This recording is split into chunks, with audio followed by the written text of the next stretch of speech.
হ্যাঁ মা। লাঞ্চ করতে হয়। ও কি আছে লাঞ্চে?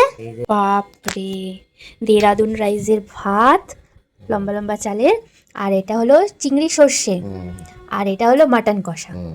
হ্যাঁ, মাটন কষাটা আমি সকালবেলা রান্না করতে দেখছিলাম মাকে, এবং আমি রেসিপিটাও ক্যাপচার করেছি। এই রেসিপিটা আপনাদের বিকেলে শেয়ার করব। পুরো ডিটেলস মাটন কষার রেসিপি আছে, আপনারা সবাই ভিজিট করবেন এবং দেখবেন। থ্যাংক ইউ মা, ভালো লাঞ্চের জন্য। বাই।